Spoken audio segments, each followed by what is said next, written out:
श्री सुखदेव जी बोले, हे राजा परीक्षित, भगवान श्री नारायण के विराट स्वरूप उनकी नाभि से एक कमल उत्पन्न हुआ और उस कमल पुष्प पर ब्रह्मा जी की उत्पत्ति हुई। ब्रह्मा जी के पुत्र अत्रि मुनि हुए। अत्रि मुनि को ब्रह्मा जी ने अपने नेत्र द्वारा उत्पन्न किया। तत्पश्चात उनसे चंद्रमा की उत्पत्ति हुई।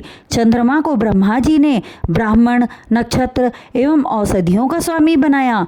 तीनों लोकों पर विजय प्राप्त हेतु चंद्रमा ने राजसूर्य यज्ञ किया और देवगुरु बृहस्पति की अति रूपवती पत्नी तारा को छल द्वारा चुरा लिया। उस समय दैत्यों ने बृहस्पति की सहायता की। देवता और दैत्यों में युद्ध हो गया। शुक्राचार्य ने चंद्रमा का पक्ष लिया। तब ब्रह्मा जी ने आकर चंद्रमा को फटकारा और युद्ध बंद करने के लिए कहा। उनके कहने पर युद्ध बंद हो गया और चंद्रमा ने तारा को लौटा दिया।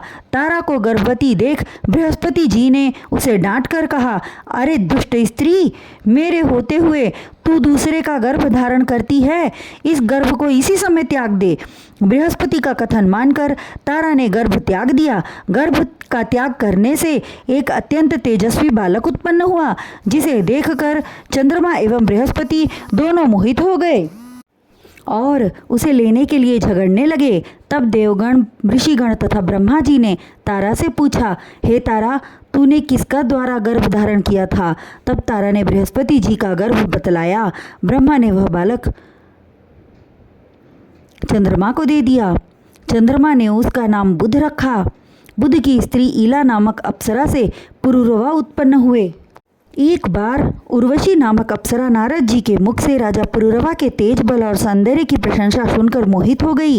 देव योग से उर्वशी को मित्रा वरुण के श्राप से मृत्यु लोक में जाना पड़ा। वह राजा पुरुरवा की सुंदरता पर मोहित थी, सो वह उनके पास गई।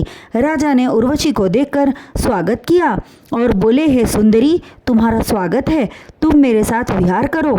तब वह बोली, हे राजन, मैं तुम्हारे पास तभी तक रह सकती हूँ जब मेरी शर्तों को स्वीकार करोगे।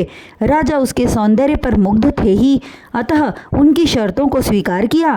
तब उर्वशी कहने लगी, मेरी प्रथम शर्त कि मेरे ये दोनों मेढ़े कभी दुख न पावें, आप इनकी रक्षा कीजिए।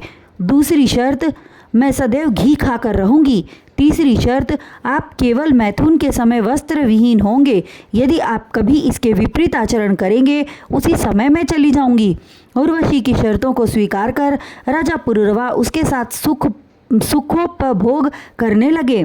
उसके प्रेम में राजा अपना सर्वस्व भूल गए। उधर उर्वशी के मृत्यु लोक चले जाने से इंद्र को देवलोक सूना लगने लगा, सो उर्वशी को लाने के लिए गंधर्वों को मृत्युलोक भेजा। गंधर्वों ने अंधेरी रात में जाकर उसके दोनों मेढ़े चुरा लिए और लेकर आकाश में उड़ गए। उर्वशी उन मेढ़ों की आवाज़ सुनकर राजा पुरुरवा को जगाकर बोली, हे राजा, कोई मेरे दोनों मेढ़ों को चुरा कर ले जा रहा है। राजा पुरुरवा उस समय वस्त्रहीन अवस्था में शयन सो रहे थे। उर्वशी का स्वर सुनकर तेजी से उठे और तलवार लेकर नंगी अवस्था में चल पड़े। उस समय उन्हें देखकर उर्वशी कहने लगी, हे राजन, आपने मेरी शर्तों का उल्लंघन किया, इसलिए अब मैं तुम्हारे पास नहीं रहूंगी। यह कहकर वह आकाश मार्ग में उड़ गई। इतनी कथा सुनाने के पश्चात श्री सुखदेव जी राजा परीक्षित से कहने लगे, हे राजन, उर्वशी के चले जाने से राजा पुरुरवा की स्थिति पागलों के समान हो गई। वे राजपाट छोड़कर इधर उधर भटकने लगे और एक दिन कुरुक्षेत्र में सरस्वती के तट पर उर्वशी को सखियों सहित देखा।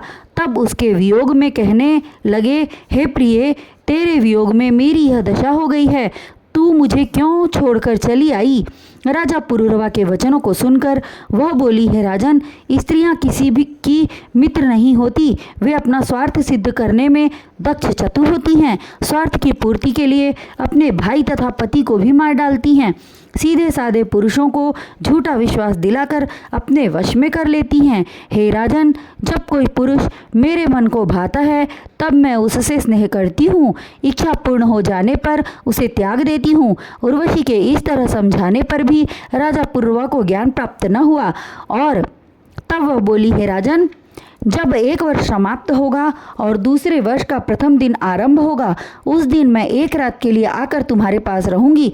यह कहकर वह चली गई और राजा पुरूरवा वापस राजमहल लौट आए। 1 वर्ष तक कठिन प्रतीक्षा करते हुए उन्होंने किसी तरह समय व्यतीत किया। जब दूसरे वर्ष का प्रथम दिन हुआ, तब वचनानुसार उर्वशी आई और रात भर राजा के साथ रात्रि विश्राम कर प्रातःकाल जाने लगी। तब राजा विलाप करने लगे। तब वह बोली, हे राजन, मैं तुम्हारे साथ मृत्यु लोक में नहीं रह सकती। यदि तुम मुझे प्राप्त करना चाहते हो तो गंधर्वों की स्तुति करो। जब वे प्रसन्न होकर तुम्हें यज्ञ करने की आज्ञा प्रदान करें, तब यज्ञ करना। यज्ञ के प्रताप से तुम्हें गंधर्व लोक की प्राप्ति होगी। उस समय मैं तुम्हारे साथ विहार करूंगी। तब राजा ने गंधर्वों की स्तुति करना आरंभ किया। गंधर्वों के राजा उनकी स्तुति से प्रसन्न हुए और प्रकट होकर उन्हें अग्निरथ पात्र प्रदान किया। कुछ काल बाद उस पात्र को त्याग कर अपने नगर को चले आए। जब त्रेता युग आरंभ हुआ, तब वे